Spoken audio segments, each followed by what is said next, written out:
Assalamualaikum warahmatullahi wabarakatuh. Salam sejahtera untuk kita semua. Halo teman-teman mahasiswa, ya lanjut di video yang kedua di dalam mata kuliah evaluasi pembelajaran. Ya, pada video kali ini saya masih akan membahas tentang konsep dasar evaluasi pembelajaran. Ya, saya tambahkan jilid 2 di sini, ya, karena memang ini kelanjutan ya dari video sebelumnya. Baik, langsung saja di dalam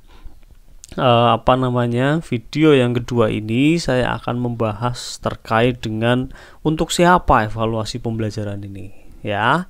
Lalu kemudian karakteristiknya seperti apa dan juga prinsip evaluasi pembelajaran itu apa saja. Ini penting saudara, ya, karena nanti evaluasi yang dilakukan oleh guru jelas ya harus mengacu pada poin-poin ini. Baik, langsung saja lanjut ya saudara ke perihal yang pertama, yaitu terkait dengan manfaat atau kegunaan evaluasi pembelajaran ini untuk siapa.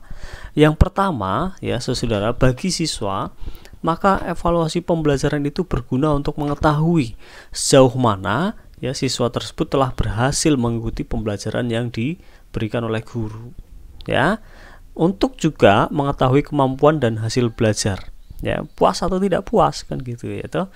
Dan selanjutnya dengan evaluasi pembelajaran ya siswa dapat mengetahui apakah cara belajar yang dilakukannya sudah tepat atau belum, ya. Nah, sehingga dengan demikian siswa dapat memperbaiki cara belajar dan menumbuhkan motivasi di dalam belajar, ya. Sehingga penting banget ya untuk guru-guru ya bisa melakukan evaluasi pembelajaran dengan baik sesuai dengan kaidah yang berlaku. Kalau bagi guru, maka evaluasi pembelajaran ini penting untuk mendapatkan data-data ya tentang kemajuan belajar siswa, ya. Nah, evaluasi ini juga penting untuk mengetahui apakah materi yang diajarkan guru sudah sesuai dengan kemampuan siswa atau tidak, ya. Nah, evaluasi ini juga bisa sebagai bahan pertimbangan untuk merencanakan pembelajaran selanjutnya, ya. Nah, juga ya evaluasi ini ya berguna untuk mengetahui apakah metode mengajar, model pembelajaran yang digunakan oleh guru sudah tepat atau belum, ya. Nah, juga ya saudara, apalagi sekarang juga sangat ditekankan dengan tentang tripusat pendidikan, ya, di mana guru, siswa, orang tua harus berkolaborasi di sana di dalam sebuah pendidikan anak. Maka evaluasi pembelajaran ini penting ya sebagai bahan laporan kepada orang tua siswa, ya. Ini bagi guru. Lalu gimana sih jika bagi sekolah, ya? Apa manfaatnya evaluasi pembelajaran itu? Ya, tentu yang pertama untuk mengukur ya hasil pendidikan. Kemudian untuk mengetahui kemajuan dan kemunduran sekolah, ya. Bagaimana sih kualitas peserta didiknya, begitu kan? Nah, ini penting sekali untuk sekolah. Dan juga ya untuk mengadakan perbaikan kurikulum, ya. Jangan-jangan kurikulum yang saat ini diterapkan ya tidak relevan dengan kebutuhan peserta didik, tidak relevan dengan kebutuhan perkembangan zaman. Ya, itu kan bisa dihasilkan data-data untuk pertimbangan itu kan dari hasil evaluasi pembelajaran. Nah, juga sekaligus hasil evaluasi pembelajaran ini merupakan data yang sangat penting untuk merencanakan kebijakan sekolah pada masa berikutnya, ya. Bagaimana guru-guru harus ngajar di depan kelas ya pada siswanya agar itu tadi evaluasi pembelajaran hasilnya bisa meningkat dan sebagainya, ya. Nah, ini sangat penting untuk sekolah. Nah, bagi orang tua ya tentu ini juga tidak kalah penting gitu ya saudara, ya, bahwa evaluasi pembelajaran itu ya berguna untuk mengetahui hasil belajar anaknya, ya.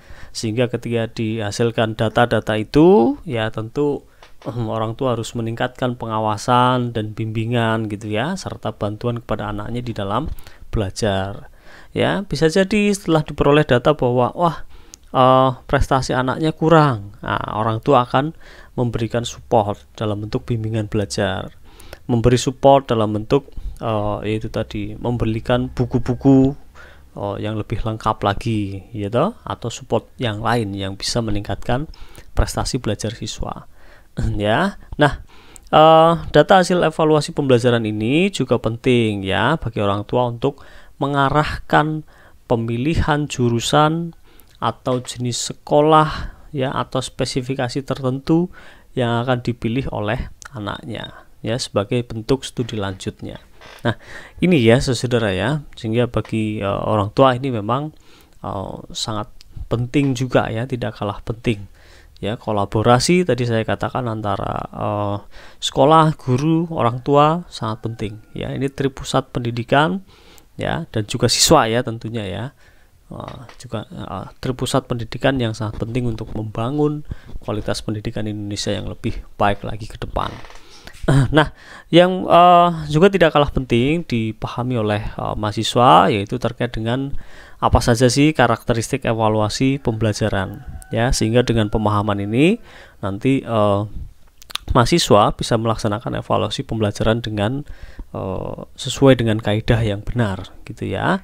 Nah, yang menjadi karakteristik dari evaluasi pembelajaran diantaranya adalah akuntabel ya, belajar tuntas, autentik, berkesinambungan, berdasarkan acuan kriteria gitu ya, dan juga teknik penilaian yang bervariasi. Ya, kita pahami satu persatu terkait dengan akuntabel ya, bahwa evaluasi pembelajaran itu harus dapat dipertanggungjawabkan.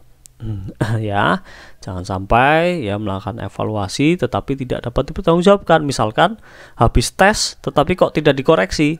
Nah, ya, habis melaksanakan tes pada siswa tapi nggak dikoreksi. Lalu tiba-tiba keluar munculnya si A dapat ya, siswa 1 dapat nilai, siswa A dapat nilai 70, siswa B ya karena dia dekat dengan guru ya dapat nilai 90. Nah, ini kan tentu tidak dapat dipertanggungjawabkan ya. Nah, nanti ada yang protes, Pak saya kan mengerjakan sepertinya sudah benar banyak tapi kok nilainya 50, mana coba hasil koreksiannya. Nah, ini kan dalam situasi seperti ini guru tentu tidak dapat mempertanggungjawabkan karena tidak dikoreksi. Nah, ini ya jangan sampai ya. Jadi evaluasi pembelajaran itu harus akuntabel, dapat dipertanggungjawabkan ya.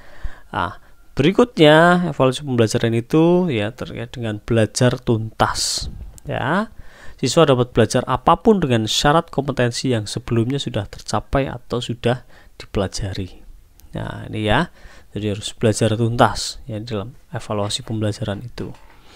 Ya, belajar tuntas itu ya artinya serangkaian proses itu mulai dari awal sampai akhir, materi awal sampai materi akhir yang kemudian itu harus diuji ya.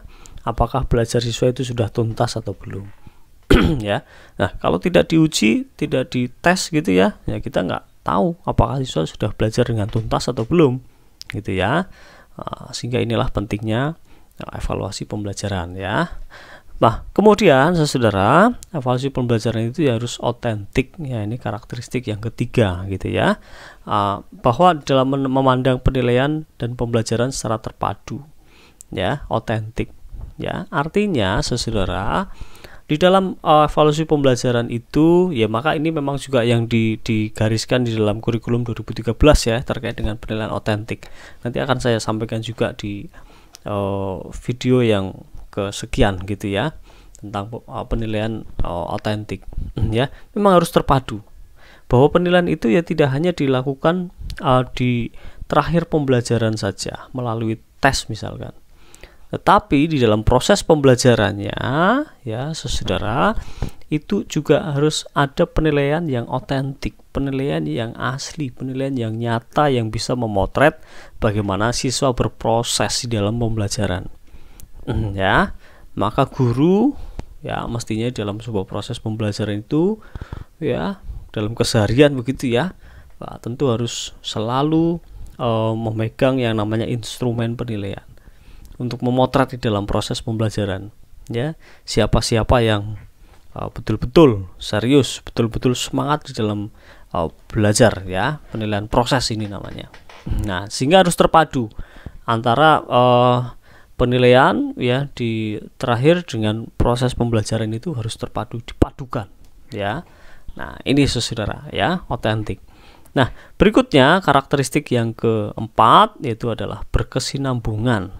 Ya, bahwa evaluasi pembelajaran ini untuk mendapatkan gambaran yang utuh mengenai perkembangan hasil belajar siswa, ya, dalam bentuk penilaian proses dan sistem penilaian yang berkelanjutan. Ya, maka tepat juga ya ketika dalam kurikulum yang terbaru ya bahwa penilaian portofolio itu penting gitu ya untuk ya ini tadi ya penilaian yang sifatnya berkesinambungan. Nah, ini sehingga bisa dilihat bagaimana perkembangan belajar siswa. Nah, karakteristik berikutnya ya berdasarkan acuan kriteria. Ya, jadi ya misal kalau yang sudah familiar di kalian adalah KKM ya, kriteria ketuntasan minimal. Nah, ini memang harus dipatok, ini harus ada acuannya ini ya. 60 atau misal 75 atau misal 80 ya, ya silahkan gitu kan, tergantung kebijakan masing-masing guru, kebijakan musyawarah guru mata pelajaran gitu ya. Nah, silahkan kan gitu ya, bisa diputuskan di sana. Nah, kemudian saudara, karakteristik evaluasi pembelajaran yang keenam adalah menggunakan teknik penilaian yang bervariasi ya. Apakah itu tes tulis, secara lisan, produk, portofolio, unjuk kerja, penilaian proyek, pengamatan, ya, penilaian diri dan lain sebagainya. Ya, ini silahkan bisa divariasikan oleh guru ya. Nah, ini saudara ya karakteristik evaluasi pembelajaran. Nah, berikutnya saudara saya jelaskan juga ya terkait dengan prinsip-prinsip evaluasi pembelajaran. Ya sekali lagi ya materi ini juga penting dikuasai oleh calon guru ya agar nantinya bisa melaksanakan evaluasi pembelajaran sesuai dengan kaidah yang benar. Yang pertama ya saudara, prinsip evaluasi itu adalah kontinuitas, komprehensif, adil, objektif ya. Yang keempat kooperatif dan praktis. Ya, bahwa saudara prinsip evaluasi pembelajaran itu harus bersifat kontinu ya. Nah, ini tadi ya, kontinu, berkelanjutan, berkesinambungan ya. Jadi hasil evaluasi yang diperoleh pada suatu waktu harus dihubungkan dengan hasil evaluasi pada waktu sebelumnya ya, sehingga diperoleh gambaran yang jelas, yang utuh ya, dan juga bisa untuk melihat perkembangan belajar peserta didik ya. Nah, ini saudara kontinuitas dan juga komprehensif, mencakup seluruh aspek ya, mulai dari kognitif, afektif dan psikomotorik ya. Nah, prinsip yang berikutnya adalah adil dan objektif ya. Jadi penilaian harus sesuai dengan kemampuan siswa ya, bukan karena perkara like and dislike ya. Ya, sehingga data yang ada ya dari hasil penilaian itu bukan suatu rekayasa ya. Ya, seperti yang sudah saya sampaikan tadi ya, bahwa mentang-mentang siswa A itu dekat dengan gurunya ya, mentang-mentang siswa A itu anaknya ini ya, atau mungkin karena siswa A wah cantik misalkan, wah sehingga diberi nilai bagus. Wah, ini kan tidak adil, tidak objektif ya. Ya, singkirkan ya perihal-perihal yang semacam itu, tidak sesuai dengan prinsip evaluasi pembelajaran. Nah, berikutnya ya prinsip yang keempat gitu ya, harus kooperatif ya. Jadi dalam kegiatan evaluasi hendaknya guru bekerjasama dengan berbagai pihak ya, termasuk orang tua, sesama guru ya, kepala sekolah ya, termasuk dengan siswa itu sendiri. Ya, kooperatif. Inilah maka pentingnya tadi itu tripusat pendidikan ya. Dan juga evaluasi pembelajaran itu harus praktis ya. Alat evaluasi yang digunakan baik oleh guru itu sendiri yang menyusun alat evaluasi ya, maupun orang lain yang akan menggunakan ya, harus sifatnya praktis ya, sehingga mudah ya untuk digunakan ya. Untuk itu harus diperhatikan bahasa dan petunjuk mengerjakan soal ya. Jadi evaluasi ya tes tetapi kok tidak praktis, wah ini kan malah nanti akan semakin ribet orang mikirnya ya, bagaimana cara menggunakannya ya, malah konten atau hal yang utama ya, instrumen-instrumen tes itu menjadi terlupakan. Wah, ini kan jangan sampai ya, maka evaluasi pembelajaran harus praktis ya. Nah, oke, itu saudara ya materi yang bisa saya sampaikan di dalam video ini. Terima kasih, sekian dari saya. Assalamualaikum warahmatullahi wabarakatuh.